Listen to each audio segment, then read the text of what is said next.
episódio do Backstage Saúde, um espaço para discutir o que acontece por trás da linha de frente e que sustenta o cuidado da saúde todos os dias.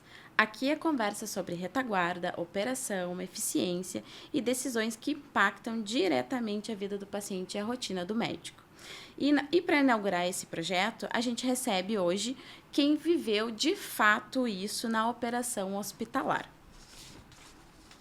Estamos aqui com Cleiton Moraes, executivo em saúde com mais de 25 anos de experiência. Cleiton é enfermeiro, tem MBA em gestão, mestrado e mentor e está cursando a formação de conselheiro de saúde. Sua trajetória foi construída desde a linha assistencial até posições executivas e estratégicas, passando por grandes operações hospitalares e desafios de grande impacto para a gestão. Um nome que tem propriedade para falar sobre eficiência, retaguarda hospitalar e o que sustenta o funcionamento de um hospital como um todo. E para esse episódio de hoje, a gente vai falar sobre eficiência operacional, cuidado e parcerias que sustentam a assistência, entendendo como decisões e processos e parcerias feitas para o holofote que refletem diretamente na assistência. Esse episódio de hoje tem o patrocínio exclusivo da Mixter Elisa, referência em esterilização no Rio Grande do Sul, que atua como parceira estratégica de hospitais na construção e na operação mais seguras e eficientes e sustentáveis. Cleiton, seja muito bem-vindo ao nosso Backstage da Saúde. É um prazer ter você aqui inaugurando esse primeiro episódio com a gente. Seja bem-vindo. Legal, eu agradeço, Karine, a oportunidade de estar aqui com vocês, agradeço a Retaguarda, a Miki e a ti especialmente, né, por esse momento. Acho que vai ser bem legal, a gente vai poder trocar bastante informação aqui sobre a saúde e o ambiente hospitalar como um todo, certo? Tô à disposição aqui. Que legal, a gente fica muito feliz de te receber aqui. E assim, para a gente começar, né, aí dar início ao nosso podcast de hoje, quero te perguntar um pouquinho o que tu conta pra gente da tua trajetória, né? Como é que foi chegar até aqui? Eu acho que tem uma questão muito importante, porque tu é enfermeiro de formação, eu também sou enfermeira, e acho que a tua trajetória acaba impactando muito a saúde como um todo. Então, conta um pouquinho pra gente como é que foi chegar até aqui. Claro. Na verdade, a minha história na saúde, ela começa antes de eu ser enfermeiro, né? Eu trabalhei como auxiliar administrativo no Instituto de Cardiologia e foi lá que eu decidi cursar a faculdade de enfermagem, né? E acabei cursando na URGS enquanto eu trabalhava ainda lá e quando eu me formei recebi uma oportunidade de trabalhar no Mãe de Deus e como enfermeiro do centro cirúrgico, né? Então, comecei lá no centro cirúrgico como enfermeiro, turno da tarde, né? Conhecendo bem assim como é a operação, né?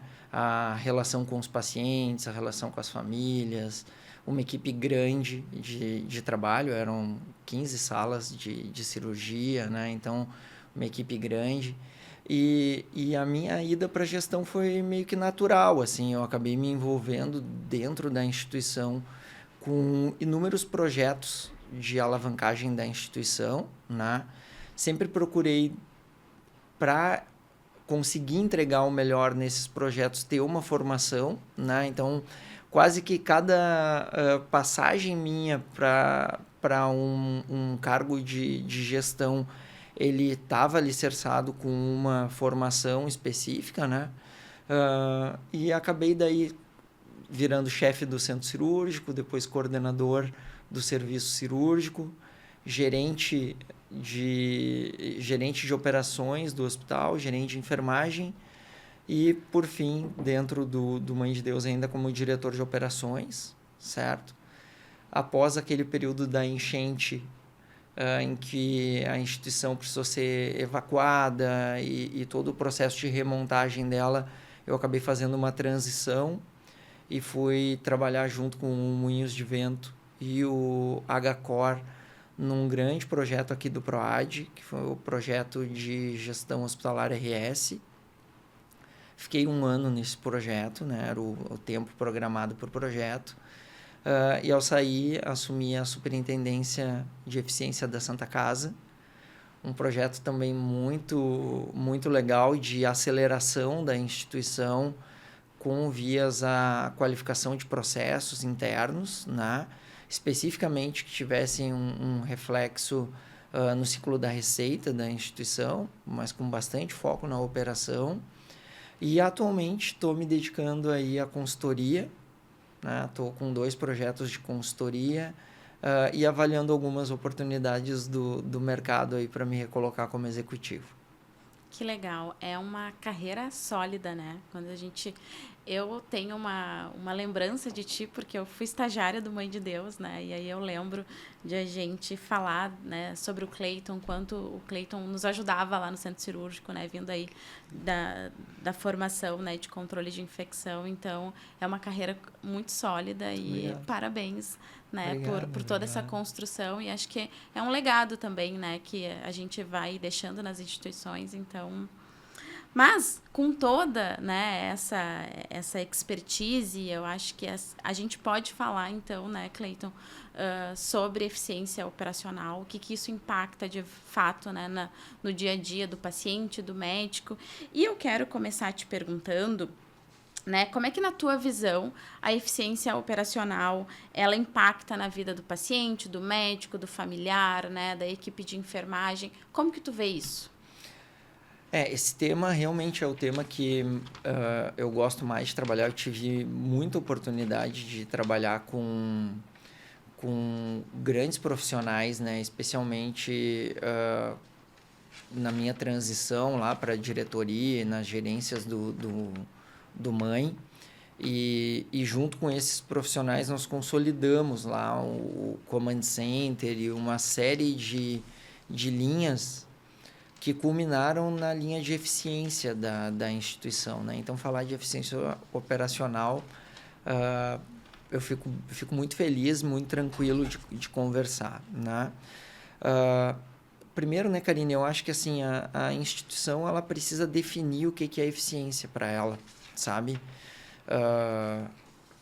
Para ela poder entender como que essa eficiência ela vai, de alguma forma, impactar paciente, médico, os colaboradores e a cultura da organização como um todo, né? Eu vejo principalmente a eficiência como um fator de tempo e assertividade, né? Quando a gente está trabalhando em um sistema que não busca a eficiência, o que a gente percebe é que o paciente é muito impactado com atraso, né? Com desperdício. Então, é aquele paciente que ele chega num serviço de emergência, por exemplo, e ele fica horas esperando para ser atendido quando a situação dele poderia ser rapidamente solucionada e ele recebeu um encaminhamento, seja retorno para casa e uma consulta especializada mais para frente, a realização de algum exame ou até mesmo uma internação, né? Então, quando a gente não trabalha protocolos e a gente não trabalha processos para ser eficiente e entregar o melhor tempo para o paciente, né, o paciente vai sentir através dos atrasos que acontecem no seu tratamento, no seu atendimento, né? A equipe médica e a equipe assistencial como um todo, elas vão sofrer com também atraso, mas muitas vezes com a falta do recurso que ela precisa para entregar a melhor assistência ao paciente, né? Então, talvez a gente vá conversar aqui no decorrer do nosso bate-papo, né? Mas o quanto as áreas de retaguarda, por exemplo, quando elas não são eficientes, quando elas não estão bem vinculadas com as áreas assistenciais, finais ali de assistência ao paciente, vão fazer com que os profissionais que estão ali não consigam entregar o seu melhor, né? Então, daqui a pouco tu tem um médico, um enfermeiro, um fisioterapeuta com uma alta expertise, uma alta especialização, mas ele não recebe o recurso adequado para entregar o melhor para o paciente, né? Então, as equipes começam a sentir através da ineficiência dos processos, Né? Então, toda a equipe médica está preparada, por exemplo, num centro cirúrgico para iniciar um procedimento, mas o OPME não está pronto, o OPME veio errado, né? Ou o paciente não está pronto ainda, a cirurgia segura não iniciou. Então, tudo isso, todos esses atrasos e essas falhas, lá no final vão falar de qualidade. Né? Então, a gente fala de eficiência, né? Do tempo, do desperdício, do consumo de recursos, mas lá no fim, o paciente, a equipe vai sentir isso na qualidade assistencial daquilo que está sendo prestado. Né? Pelo menos é a visão que eu tenho. Não, eu acho que tá super certo a tua visão. E eu acho que é bem isso. A gente até estava falando um pouquinho antes, né? Se todos os, né, todo mundo está integrado dentro, né, do hospital, a gente consegue entregar de fato eficiência, né? A gente tem protocolos bem definidos e, como tu falou, isso reflete em qualidade direta, né, para esse paciente, atendimento e tudo mais.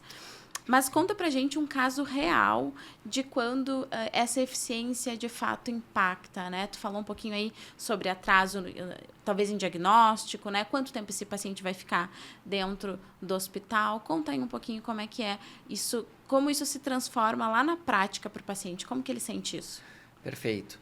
Então, assim, vou te trazer 2 casos aqui que a gente trabalhou junto, provavelmente tu até deve te recordar de quando a gente estruturou, né?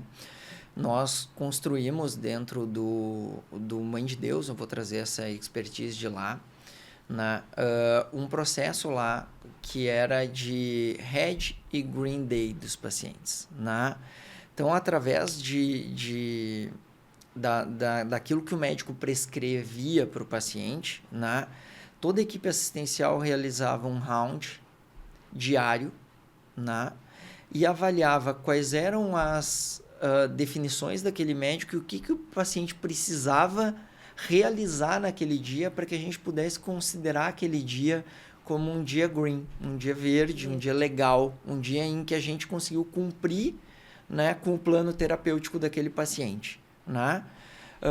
E para isso tu precisava amarrar uma série de processos, né? Porque o médico passa de manhã, vai lá, faz a sua prescrição de medicamentos, mas também faz a sua prescrição dos exames que ele precisa complementar para aquele paciente, né? E para que esse médico retorne no outro dia ou no fim da tarde e tudo isso esteja preparado para que ele possa tomar uma decisão, tu precisa ajustar os processos para que a ressonância que foi pedida naquele dia ela seja autorizada e realizada naquele dia e que o laudo saia de forma ágil, né, para que entregue efetivamente o diagnóstico que o médico precisa para conseguir fazer a definição dos próximos passos da terapêutica do paciente. Então, lá nós construímos esse processo. Então, todo dia de manhã, após a passagem dos médicos, a equipe avaliava o paciente, todas as necessidades dele, trazia também a expertise da enfermagem, da fisioterapia, da nutrição, definindo um plano terapêutico global e sair para executar esse plano, né? Quando esse paciente conseguia cumprir todas as etapas do plano, tu tinha um dia verde, um dia em que tu conseguiu cumprir o plano terapêutico do paciente, certo? Quando não conseguia, tu tinha um dia vermelho. E todos os dias no round, daí dos gestores, nós avaliávamos quantos pacientes vermelhos a gente tinha tido no dia anterior, por que a gente tinha tido aqueles dias que não tinham sido tão eficientes e corrigir os processos para que a gente conseguisse, nos próximos passos, dar efetividade. Isso garantia com que o paciente não ficasse além do período que ele precisa ficar dentro do hospital. E isso é eficiência para o sistema de saúde como um todo. Ele não é uma eficiência exclusiva para a instituição, né? Porque a operadora está subsidiando essa internação. Ou o paciente está pagando de forma particular, ou o Sistema Único de Saúde está pagando aquele atendimento, né? Cada dia que o paciente fica e ele não cumpre o seu plano terapêutico por uma ineficiência da instituição, né, a gente está onerando o sistema como um todo. Então, esse é um case na prática. Assim, a gente conseguiu, com isso, reduzir em quase 2 dias o tempo médio de permanência global da instituição. E isso era sentido, né? Nas conversas depois, junto com as operadoras, negociação daí, né? A gente conseguia trazer essas informações para a mesa para consolidar melhor as parcerias, conseguir umas negociações melhores, né? Então, esse é um case que é muito interessante, né? Que a gente conseguiu mensurar lá na ponta a efetividade dele. E o outro, eu acredito que foi a criação, no nosso CEO na época, definiu que nós deveríamos ter uma emergência sem triagem, né? E foi um sucesso, eu acho que é um sucesso até hoje, né? Que é uma emergência cardiológica e neurológica em que o paciente se autotria, né? Então, tu tira aquele período da triagem, né? Que eventualmente demora, que pode levar a erros no processo decisório ali, de como é que eu classifico esse paciente, independente da escala, né? Se ela é Manchester ou outra escala. Então, com isso, o paciente sentia uma dor torácica e ele ia para frente do cardiologista, né? E isso era o mais eficiente possível, porque o cardiologista ele já conseguia ali definir se aquela dor era de origem cardiológica. Se era, o paciente já passava para os exames de triagem cardiológica e se efetivasse, por exemplo, um infarto, uma síndrome coronariana, esse paciente na hora já passava para dentro dos protocolos de dor torácica da instituição. Isso fez com que a gente conseguisse atingir 100% de efetividade, por exemplo, no tempo porta-balão, né? E no tempo porta-agulha para o AVC, né? Então, acho que são 2 cases que mostram que trabalhar com foco na eficiência, olhar para tempo e para desperdício do tempo especificamente, né? São questões que tem que estar permeando a visão do executivo, a visão das lideranças que estão dentro da operação. São 2 exemplos que retratam, né, muito o que é, de fato, eficiência operacional, né? E estava discutindo falar sobre o Red e Green Day. É importante também, porque a gente precisa pensar que esse próprio leito ele precisa girar, né? A gente tem tu falou sobre operadora de saúde, eles estão em cima, né? Porque isso precisa acontecer. Esse paciente não tem que ficar dentro do hospital mais do que deveria. Uma por questão de, se ele ficar um tempo a mais, eu tenho desperdício de recursos, eu tenho chance desse paciente, né, ter aí um evento adverso, ou um evento adverso por erro de medicação, como a gente, né, já viu e vê dentro das nossas instituições, ou por infecção. Então, a gente consegue pensar como um todo e ainda faz com que isso, né, com que esse paciente ele tenha uma melhora muito mais rápida, ele volta para casa. Então, eu acho que são 2 exemplos muito bons, Cleiton. Obrigada por compartilhar aqui com a gente. Mas isso tudo que tu trouxe, vocês foram aprendendo no dia a dia, né? Porque a gente aprende com a dor, então a gente vai se reorganizando. A gente também não aprende isso, né, na formação básica. A gente vai buscando outros recursos durante essa fase da gestão. Mas, na tua experiência, qual que tu acha que é o erro mais comum que os gestores cometem aí em relação a ter uma operação eficiente no dia a dia? Isso é uma boa questão, né? Eu acredito muito, Karine, que assim, o principal problema dos gestores como um todo é... O gestor, quando ele chega, ele se preocupa em construir um conjunto de indicadores que vão dar o norte para ele, né? Então, o gestor chega num determinado serviço, né? Uma das primeiras coisas que ele faz é ele constitui seu time e ele organiza os seus indicadores, né? E aí é que eu acho que pode acontecer o principal erro, que é passar a se guiar exclusivamente pela visão dos indicadores dentro de um gabinete ou através da visão de outras lideranças, né? Eu acredito muito que o principal erro é estar distante da operação, é estar distante dos processos e é estar distante das pessoas que estão executando esses processos, né? Então, a gente precisa ter indicador, isso é claro, só que o indicador, ele é um número, ele, na maioria das vezes, ele é uma foto, ele não é um filme, né? E o executivo, ele precisa conhecer o filme.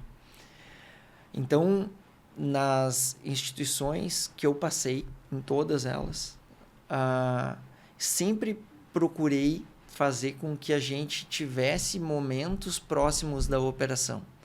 Momentos para conhecer as pessoas, né? Entender o que está por trás daquele número, colocar em funcionamento rounds diários com os executivos, com as lideranças, mas também poder construir momentos em que tu está escutando quem está executando lá na ponta, certo?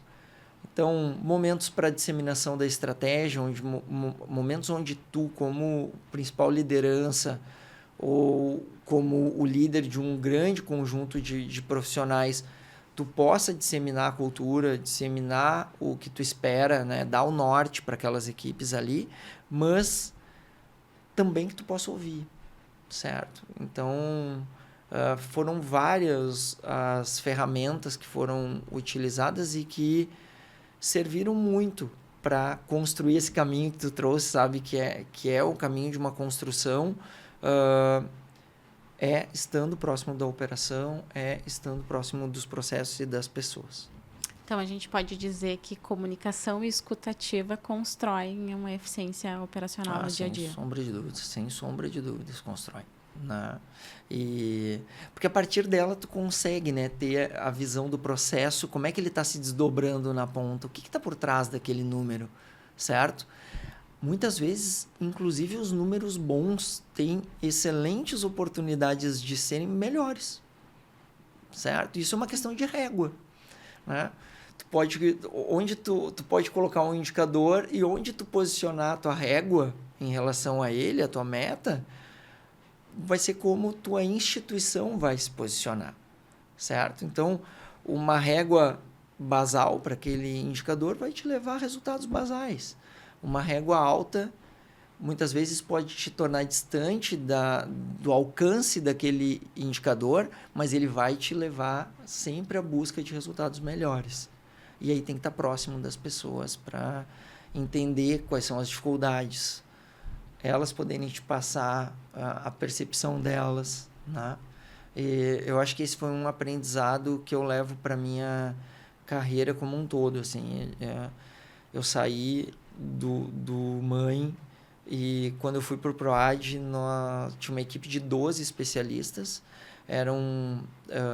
são profissionais com renome, né? Então, a gente pega, assim, a profissional que estava com a gente lá, atuando em governança corporativa, é professora do IBGC, né? Então, uma profissional de alto conhecimento, de destaque, e que todo dia se reunia com a gente, né? E a gente definia assim, o que nós vamos fazer, ouvia as operações dos hospitais, ouvia aqueles executivos e aí saía para efetivamente fazer as atividades na ponta. E agora, recentemente na Santa Casa, também tive a oportunidade de construir alguns rounds ali, tanto com o time de eficiência quanto com os times de faturamento, e todos eles deram excelentes resultados de tração, de organização de processo e etc. Que legal. É traçar resultados possíveis e factíveis, né? Mas sempre pensando em melhorar, né?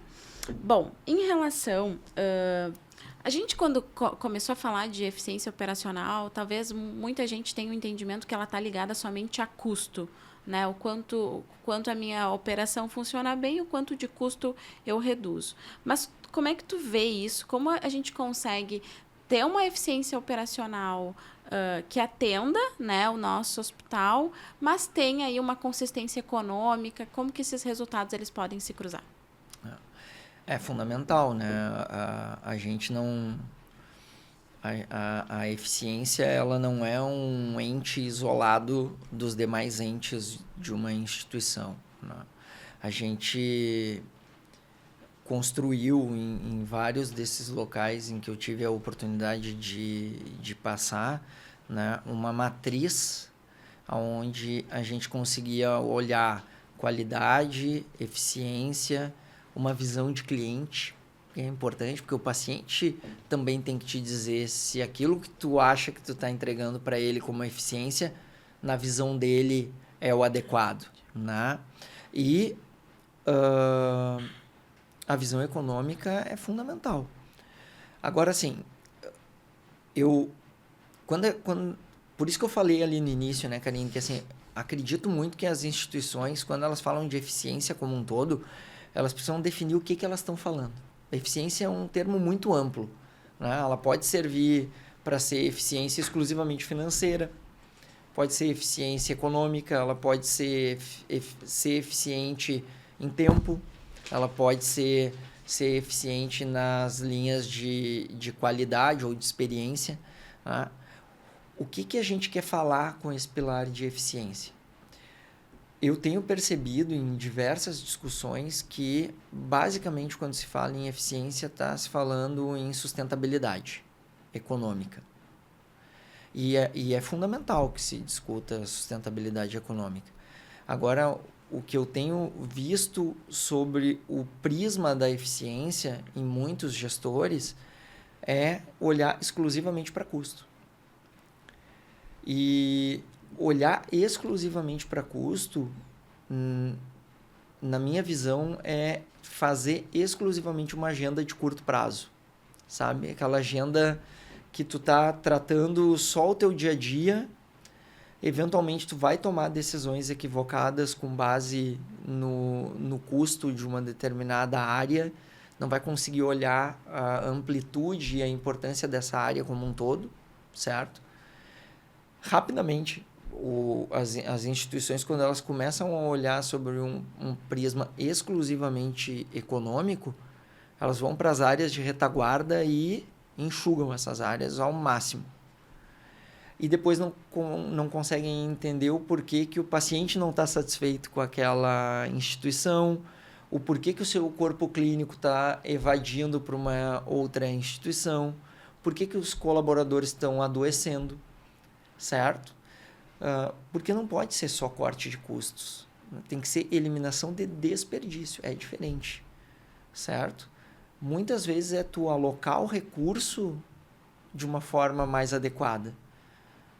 E não exclusivamente tirar pessoas ou eliminar contratos, certo? Tenho visto bastante equívoco nesse ponto aí.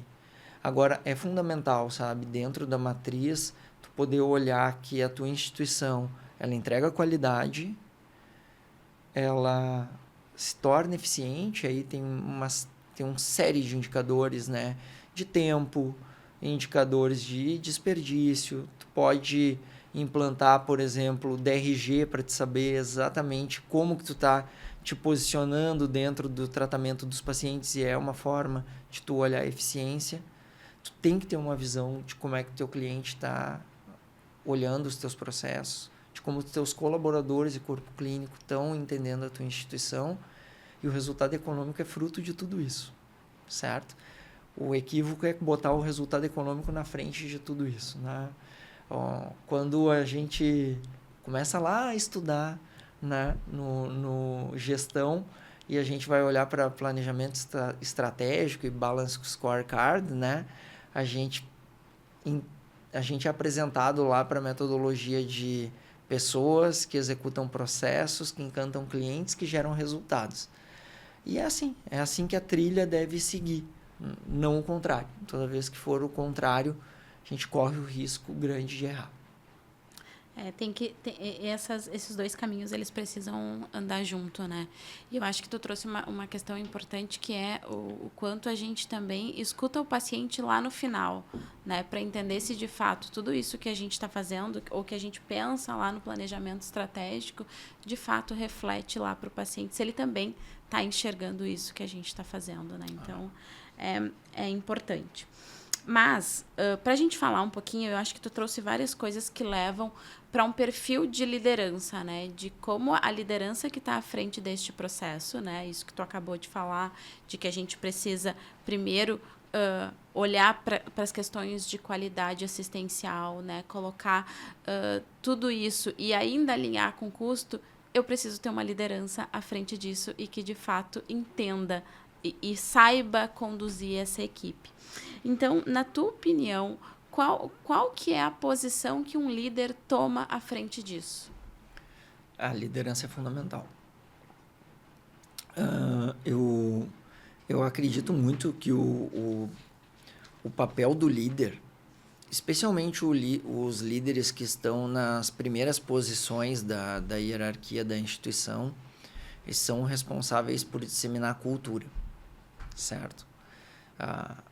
E o discurso desse líder, ele tem que casar com a prática dele, certo? Então, o líder, especialmente os que estão nas primeiras cadeiras, eles têm que ser o exemplo. E liderar pelo exemplo é fundamental. Então, a primeira coisa é essas primeiras posições serem efetivamente disseminadores de cultura, certo? Não pode o diretor que está com que está com a responsabilidade sobre recursos humanos ou gestão de pessoas, por exemplo, querer levar à frente uma cultura de pertencimento, uma cultura de crescimento, de valorização das pessoas, e na prática ele atuar como corta, congela a vaga, bloqueia, porque daí a prática não está conectada com o discurso. E aí a cultura não vai acontecer, né? Aquela cultura que é a cultura de eu me sentir pertencente a uma instituição, né? De eu entender que aquela instituição é a instituição que eu quero estar, porque ali eu vou ter oportunidade de crescer, ela não vai acontecer. E aí, sistematicamente, essas mesmas lideranças vão se questionar do porquê de um absenteísmo alto, de um turnover alto, certo? E baixo nível de treinamento. E aí vai chegar no diretor de operações e ele não vai entender por que os processos não são tão efetivos, por que eles não acontecem na ponta. Vai chegar no diretor assistencial e ele vai entender por que a qualidade está caindo e por que a experiência está piorando, sabe? Então, o discurso ele tem que estar extremamente alinhado com a prática. Isso, especialmente para as primeiras cadeiras e quem é o responsável por dar o norte para a instituição. O grupo gerencial e as demais lideranças, na minha visão, eles têm que estar próximos e gerar um ambiente que deixe os profissionais confortáveis para trazer os problemas para cima da mesa. Não esconder o problema, certo? Porque quando o problema se esconde embaixo da mesa, se esconde atrás de um número, de um indicador, tu não trata ele, certo? Tu desconhece, tu não trata, e aquilo vai crescendo, vai permeando, e depois vai ser muito trabalhoso para te mudar a rota, certo? Então, eu acredito muito nisso, assim, a primeira liderança, uma disseminação de cultura consistente e uma prática ajustada ao discurso. E nas lideranças subsequentes, ambiente, proximidade e criação de ambiente que permita troca de informação, tratar o problema de maneira a tratar do processo, não de pessoas, certo? É a cultura de responsabilização, né? Não cultura de punição. E isso tudo vai levar a processos mais sólidos, vai levar a retenção de clientes e, consequentemente, lá na frente, a melhores resultados econômicos. Com certeza. A cultura, ela faz com que tudo isso aconteça, né? Faz com que essa liderança ela fique num ambiente que não é punitivo, então ela pode trazer o que está acontecendo de fato lá na operação, né? Dividir os problemas que ela está tendo faz com que flua melhor as coisas, né? Fundamental. Mas tu acha que esse líder que está à frente da operação, ele precisa entender da operação tecnicamente ou ele precisa saber fazer as perguntas certas? Certo. Assim, eu acredito que se ele veio da operação, a gente que tem a formação de enfermeiro, acredito muito que a gente tem um fator que auxilia. Especialmente na comunicação, né? Eu brincava muito quando eu estava, especialmente ali no Mãe de Deus, mas também no Moinhos de Vento, né? No projeto do PROAD, que por ser enfermeiro ia tratar alguma questão que tinha impacto assistencial, era muito mais fácil entender esse impacto assistencial ou o impacto no cliente, na família, certo? Mas eu acredito assim que o profissional que não tem essa vivência técnica, o líder que não tem essa vivência técnica, ele também consegue fazer o trabalho, muitas vezes até de forma melhor, se ele for aberto à construção de um ambiente seguro, ele tenha ritos organizados que façam com que ele consiga explorar as problemáticas do time, desenvolver as pessoas, ter paciência para desenvolver as demais lideranças que vão estar com ele, o corpo técnico que vai estar com ele. Então, que construir o ambiente através de ritos, através de reuniões, processos estruturados que permitam ao time dele trazer o problema para cima da mesa e, em cima desse problema, ele fazer perguntas que façam esse time pensar, esse time refletir em melhores alternativas, vai levar ele a ter resultados tão efetivos quanto aquele líder que tem uma origem técnica e cursou o caminho da gestão, né? Que é o caminho que a gente está seguindo, né? Eu acredito que um bom líder que cria esse ambiente, ele consegue entregar excelentes resultados. Na verdade, a liderança ela precisa estar aberta, né? Todos os dias para escutar as pessoas, porque às vezes tu até pode entender muito tecnicamente do processo, né? A gente que é enfermeiro, que foi para gestão, tu entende do cuidado com o paciente, e é fácil fazer essa transição, né? Eu sou enfermeira assistencial e virei gestor. A gente consegue permear, mas nem sempre, né, esse inverso é verdadeiro e acontece, né? Não é porque de fato eu estive na operação que eu vou ter uma gestão melhor e não é porque eu sou gestor que eu vou conseguir entender da operação. Eu acho que essa liderança ela precisa estar aberta para de fato aprender todos os dias e deixar com que as pessoas sejam abertas para trazerem os problemas. Sem dúvida. E tem, Karine, umas máximas assim que são mais antigas na gestão e que não são totalmente verdadeiras, né? Por exemplo, assim, é muito fácil tu ver líderes trazerem a seguinte frase: me traz o problema, mas já me traz a solução, certo? Ok, é importante a pessoa trilhar um determinado caminho pensando em qual seria a melhor resolução, mas o meu papel enquanto líder é explorar outras alternativas que muitas vezes aquele profissional, por estar inserido demais dentro de uma operação, por estar dentro do processo como um todo, ele não vai vislumbrar. Mas eu, como líder que tenho uma visão mais ampla, posso Levar ele para esse caminho, Exatamente, posso levar ele para esse caminho. Então, a máxima do... só me traz o problema, mas me traz a solução, o que pode fazer com que a pessoa não traga o problema? Porque se ela não conseguiu vislumbrar uma solução, que tipo de ambiente é esse que eu não posso chegar e dizer, olha, eu tô com esse problema, não sei como resolver, sabe? Então, eu acho que o líder, ele precisa estar preparado para a construção desse ambiente.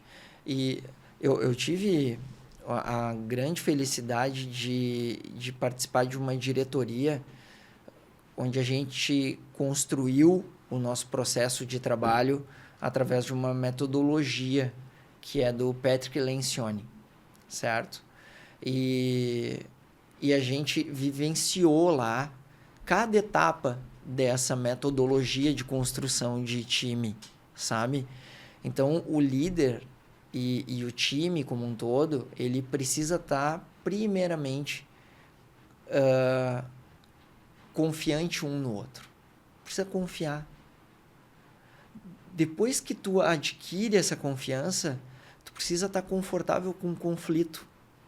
Porque é do conflito que vão nascer as grandes ideias, sabe? As ideias transformadoras vão nascer do conflito. E não é o conflito desrespeitoso, é o conflito respeitoso, é o conflito de ideias, onde tu vai poder explorar uma gama de conhecimentos e alternativas que tu, num modelo autocrático, tu não explora, certo? Quando tu conflita de forma adequada, tu te compromete de uma outra forma com as decisões que foram tomadas. E aquela decisão e aquele comprometimento, ele passa a ser do time como um todo. Então, se eu confio no meu time, eu fiquei confortável com o conflito, explorei as alternativas, eu vou me comprometer com aquela que foi a nossa decisão. Vou me responsabilizar pelo resultado como um todo. E isso vai levar a foco no resultado e não a foco em pessoas, não a foco em eu ser melhor do que aquele, esse processo é só meu e o meu colega não pode opinar sobre ele, certo? Então, eu tive a felicidade de poder trabalhar nesse formato dentro da diretoria do MANH e com o time de eficiência da Santa Casa também foi muito bom e eu acredito que isso constrói realmente melhores resultados. Um ambiente colaborativo, né? Sempre Muito. deixa com que as pessoas, que as ideias das pessoas fluam melhor, que as pessoas permeiem melhor por aquele local. Eu também acredito muito nisso, Cleiton. Mas, agora, né, tu comentou com a gente que tu tá aí vivendo uma nova fase com a consultoria, e eu acho que com toda essa a tua expertise tu vai conseguir ajudar muito a gestão, né, de hospitais, clínicas e tudo mais.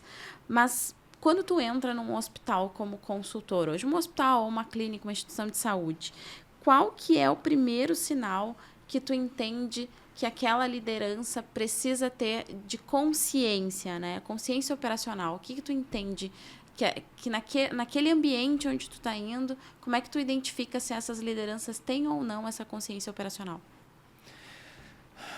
É uma pergunta bem complexa.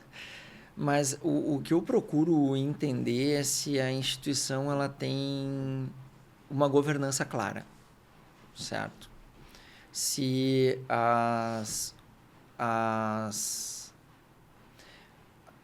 os níveis de trabalho dessa instituição, os níveis hierárquicos dela estão bem definidos, se as pessoas têm papéis, responsabilidades, se os departamentos têm clareza de quais são as suas entregas, os seus indicadores. Basicamente, o que eu procuro entender é se a instituição tem um sistema de funcionamento, certo? Eu gostei do termo consciência operacional, mas a consciência operacional, na minha visão, ela é um sistema que funciona, que olha para a jornada do paciente, que olha para a jornada do médico, que olha para a jornada do colaborador, certo? De ponta a ponta. Então, uma instituição que tem uma consciência da sua operação, ela está entendendo a necessidade do paciente desde quando ele pensou em ir para ela. Eu tenho um aplicativo, eu tenho um site, eu tenho uma plataforma onde o paciente vai conseguir me acessar de forma fácil, ágil, intuitiva. Vou conseguir... tenho outras alternativas via telefone, presencial, para que esse paciente consiga me acessar. E a partir daí, como que eu faço com que a jornada dele seja fluida dentro da instituição como um todo, inclusive com o pós-atendimento dele. Então, após ele sair da instituição, se ele precisa retornar, se ele precisa fazer exames, como que eu organizo essa jornada como um todo? E aí ela não é uma jornada isolada, né? Elas são 3 jornadas que, na minha opinião, elas precisam, e tenho estruturado assim nos trabalhos que eu tenho tido a oportunidade de fazer com alguns gestores, que é a jornada do paciente, a jornada do corpo clínico, porque não dá para tratar todos os médicos do mesmo jeito, certo? O médico clínico, ele atua de uma forma diferente do cirurgião, do hemodinamicista. O médico que está lá dentro da área de diagnóstico e imagem, a jornada dele é outra de trabalho. E tu precisa ter essas jornadas mapeadas, organizadas, para que elas sejam fluídas para o médico também.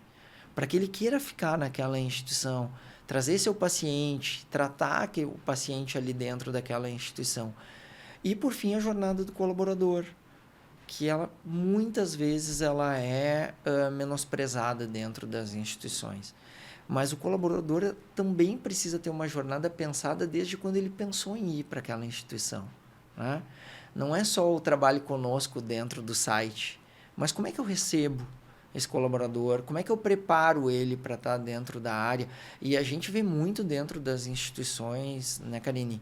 Tu também passou aí por inúmeras instituições, e normalmente tu vê assim, um bom processo de integração inicial, mas que não se desdobra depois nas áreas, né? Depois que saiu daquele processo inicial que é mais sobre gestão da área de RH... Como funciona o dia a dia, isso, né?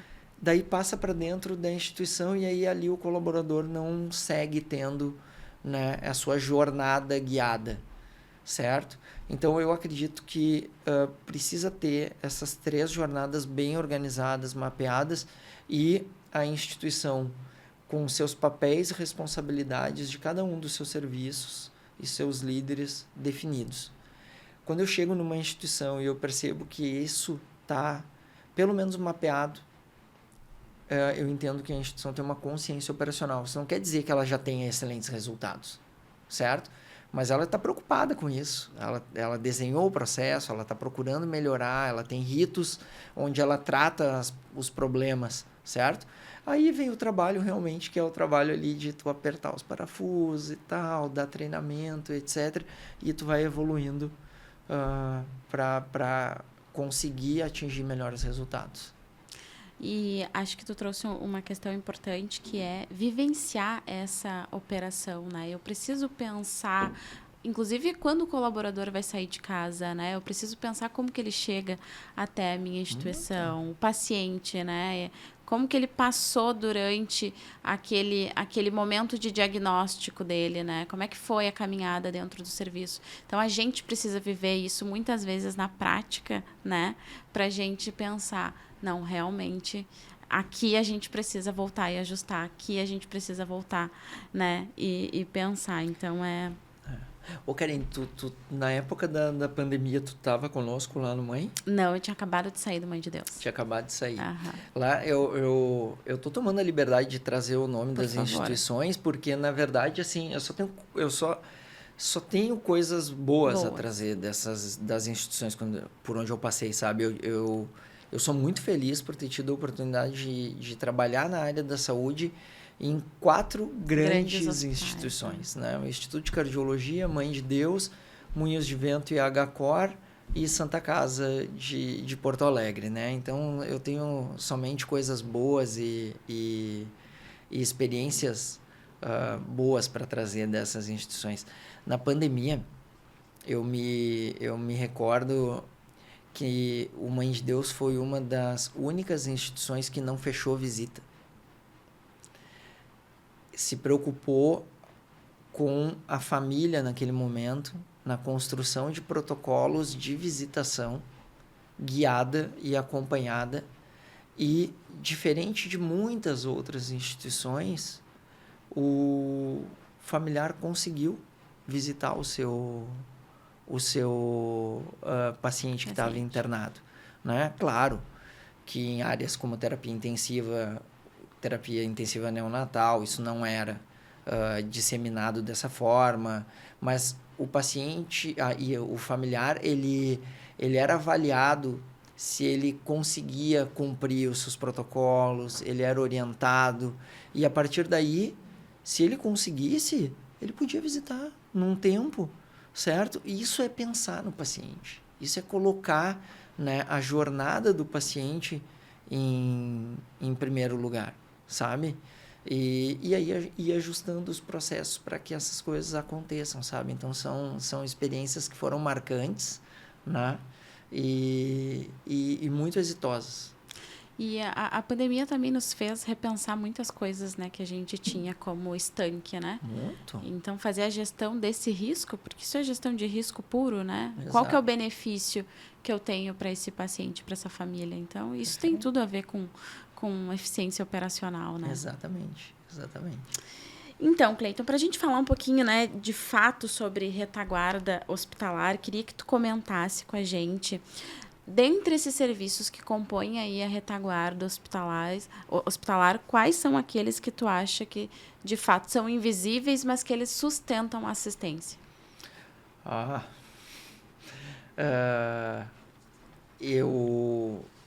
Bom, tem um que é da minha vivência, né, Karen, desde quando eu entrei no centro cirúrgico.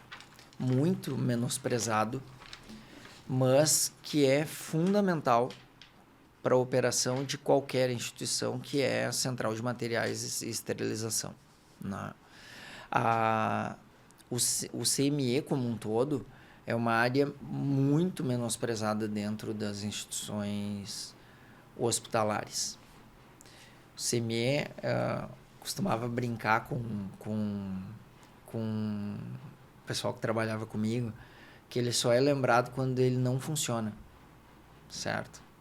E é muito complexo, né? Tu pega uma grande instituição como a Santa Casa, por exemplo, que eu tive a oportunidade de trabalhar recentemente, né? Uma instituição com 8 hospitais. Todos esses hospitais têm centro cirúrgico e tem um CME. Então, uma complexidade enorme de conseguir esterilizar tudo para todos esses hospitais no tempo certo, com qualidade. Porque toda vez que o teu processo falhar, tu tá levando um risco e muitas vezes incorrendo em cancelamento de cirurgia, e aí na experiência do cirurgião, na experiência do paciente e da equipe, a instituição perde muito. Então, o CME, para mim, é um dos principais. Eu tive a oportunidade, eu te falei lá no início que sempre eu tive, acabei sendo alavancado por grandes projetos, né, na minha carreira como gestor. A construção do CME do Mãe de Deus foi um desses projetos, certo? Em 2012, tinha acabado de sair a RDC. Né? E a gente estava se tornando ali, naquele momento, o primeiro CME que era 100% regular a RDC, porque ele nasceu junto. Ele foi inaugurado no final de 2012, a RDC acho que foi em abril de 2012. E ele já nasceu desde a consulta pública ali. Mas antes era um CME muito complexo. E ele foi evoluindo ao ponto da gente conseguir, enquanto eu estava lá, em alguns momentos, ter o NPS médico com relação ao CME. Ao final de cada cirurgia, o médico dizia o que funcionou na sua cirurgia, certo? Dava uma nota para os instrumentais, dava uma nota para... avaliava o tempo, avaliava a esterilização, a assertividade, certo? Então, o CME é uma área que ela é um back-office importante, muitas vezes menosprezado, mas se ele parar, ele para a operação de um hospital como um todo. Outras duas áreas que eu gosto muito de trazer aqui que são áreas aí mais de facilities, certo? São as áreas de higienização, rouparia e lavanderia. Os hospitais, eles são grandes hotéis com praticamente uma complexidade muito maior por todas as questões de qualidade, de segurança, de controle de infecção que tu precisa, né? E tu precisa formar profissionais para atender isso. Então, uma lavanderia comum não consegue atender um hospital. Profissionais de higienização, de governança, que limpam quartos de hotel, que limpam shopping, não são os profissionais que limpam e higienizam hospitais. Então, tu precisa formar essas pessoas, tu precisa valorizar essas pessoas para que elas permaneçam na instituição. E são as áreas em que a gente tem maior turnover e absenteísmo, porque elas sistematicamente são relegadas a segundo, terceiro plano. Então, a gente vê muitas vezes as instituições fazendo grandes projetos de expansão sem pensar nessas áreas. Qual é o impacto hoje de eu construir mais 4 salas de cirurgia no CME? Qual é o impacto de eu construir mais 10 leitos de terapia intensiva na higienização, na rouparia e na lavanderia? Isso tudo precisa estar organizado de uma forma a que tu valorize muito essas áreas. E para mim a terceira é nutrição, certo? Não a nutrição clínica, mas a nutrição, alimentação de pacientes e colaboradores, né? E médicos também. Então, também é uma área que muitas vezes ela é menos valorizada, mas ela precisa muito de atenção dos gestores, porque ela impacta diretamente na satisfação do paciente. Não, e tu trouxe a questão do CME, né? Eu sempre falo, o CME, ele é o coração do hospital, né? Porque se ele parar de funcionar, a gente tem que parar para centro cirúrgico, para o UTI, eu paro unidade de internação. Então, tudo funciona lá. E muitas vezes as pessoas não têm a magnitude de o quanto é complexo, né? Tu fazer a gestão e gerenciar um CME para que, de fato, o material chegue, né, para a cirurgia certa, para o paciente certo, né? Que o OPME passe pelo processo que ele precise passar, só que às vezes ele chegou de manhã para entregar de noite, né? Como é que a gente prioriza isso durante o dia para que aconteça de fato? E às vezes quem está lá dentro do bloco cirúrgico só está esperando o material chegar, né? Uhum. E aí como é que esse material não chegou ainda? Então eu sempre falo isso, o CME é o coração do hospital e ele precisa estar batendo muito bem, né? Precisa estar alinhado para de fato a gente conseguir entregar eficiência operacional lá no bloco cirúrgico. Perfeito.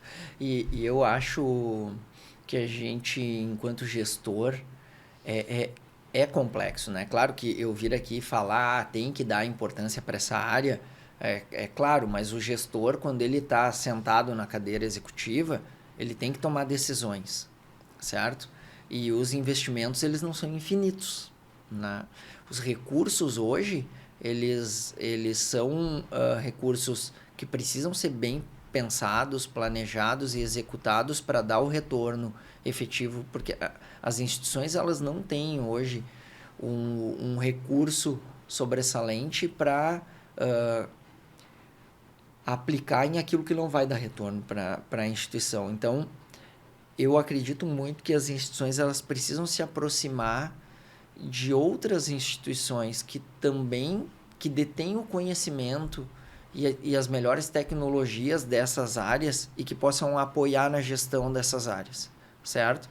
Porque o gestor, ele está ali, né? Ele tem um recurso para fazer um investimento e ele pensa o seguinte: o que eu faço agora? Eu preciso continuar crescendo, certo? Eu tenho uma quantidade de recurso aqui.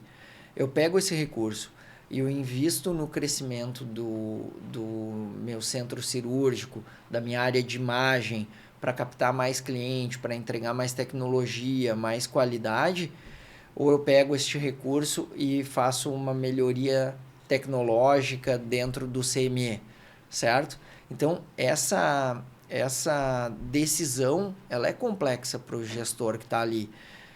Por isso que eu entendo que buscar alternativas de parcerias estratégicas muitas vezes pode ser uma alternativa de tu colocar o core business Direcionar, né? direcionado para quem tem aquela expertise correta, sabe? Agora são áreas que ficavam direto comigo, né, quando eu era diretor de operações e também no Moinhos tive a oportunidade de trabalhar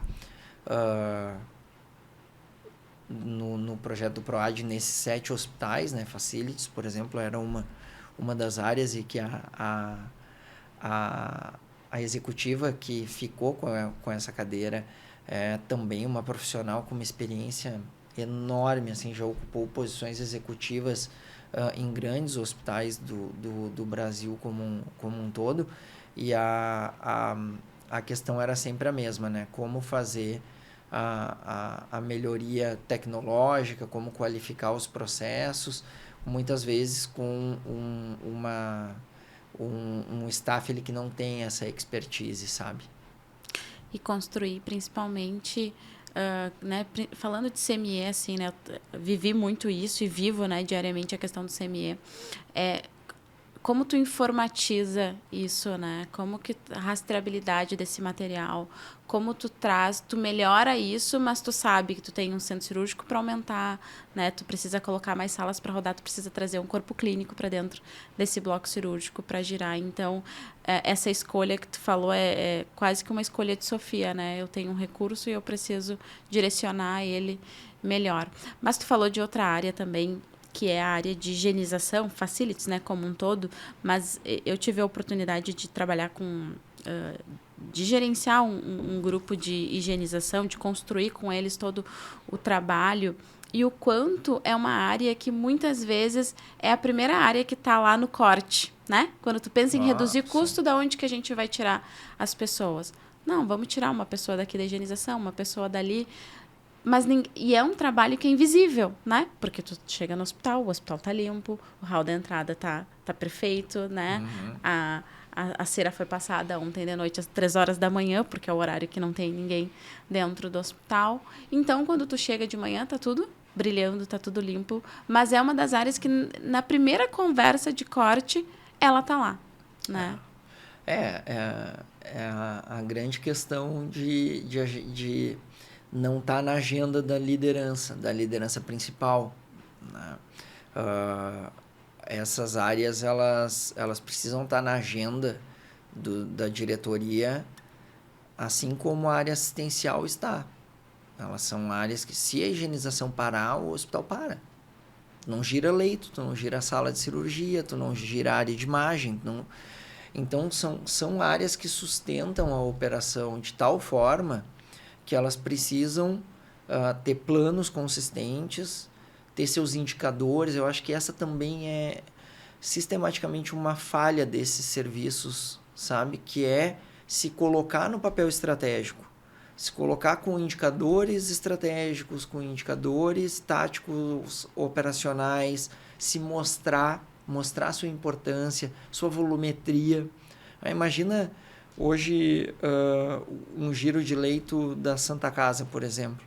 O quanto a higienização, o quanto a rouparia é responsável por garantir aquela operação como um todo, né? Assim como de N outros grandes complexos, né? Eu vou até pegar um hospital que eu não trabalhei, mas que eu estudei, que é o Hospital de Clínicas, certo? E o quanto os indicadores dessas áreas estão permeando as conversas da diretoria, né? A conversa dos principais executivos e bem mapeados por quem está liderando essas operações.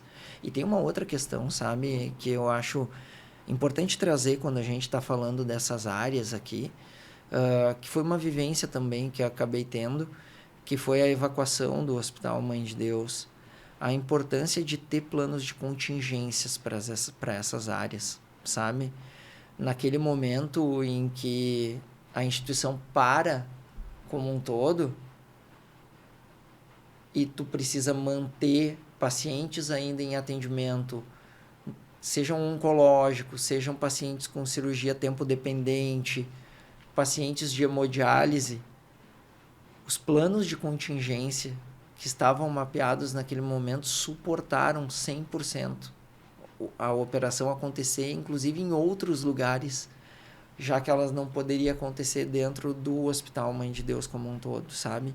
Então, são áreas muito importantes. E aí, quando a gente pega, muitas vezes, áreas assistenciais, serviços de segurança, serviços de qualidade, tem os processos de contingência bem mapeados, né? Para se acontecer alguma coisa na UTI, para onde eu tiro os pacientes e para onde eles vão. Mas tá bem mapeado se acontecer uma coisa na lavanderia. Se a lavanderia pegar fogo e eu não conseguir lavar.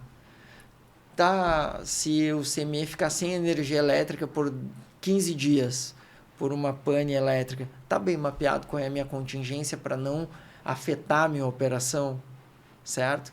Então, a gente, naquele momento, tinha lá esses planos. Esses planos, claro, foram adaptados para uma nova realidade, mas 48 horas depois nós estávamos atendendo em outras estruturas, com os planos de contingência que estavam previamente mapeados. Então, a importância também dos planos de contingência para essas áreas, certo? Eu acho que é bem importante trazer isso. Isso define como a operação está, né? Isso define a eficiência, né, que mostra que aquela instituição tem, porque a catástrofe que a gente viveu, ela não estava mapeada no plano de contingência, né? Nosso plano de contingência era para uma falta de luz, uma falta de água, um incêndio, né? Que é o que a gente imagina que vai acontecer, não que o subsolo do hospital está alagado. Mas isso mostra, primeiro, cultura, né? Estamos todos trabalhando no foco com resultado no paciente, e mostra como a operação está preparada para as adversidades que se tem, né? Isso reflete eficiência na prática, né? Perfeito. E em um cenário que não era o ideal, que não era o esperado, que não era nem o imaginado. Inclusive da própria evacuação, né? Aquele processo de evacuação, ele não estava mapeado, como tu disseste, né, Karine? Assim, a gente contou com o apoio das Forças Armadas e também com o apoio da Brigada Militar, do Corpo de Bombeiros e do Comitê de Crise da Prefeitura e do Governo do Estado. Foram evacuados ali todos os pacientes que estavam internados. Tinha paciente em terapia intensiva adulto, terapia intensiva neonatal, tinha pacientes aguardando parto em repouso absoluto no leito, e conseguimos fazer a transferência de todos esses pacientes sem nenhum evento adverso. Seguimos acompanhando esses pacientes nas instituições que eles estavam, e as equipes que trabalharam, que foram contabilizadas lá pela área de qualidade, foram mais de 1.500 profissionais dentro daquelas 30 horas, sem nenhum acidente de trabalho. Então, isso mostra muito, assim, como a cultura de eficiência estava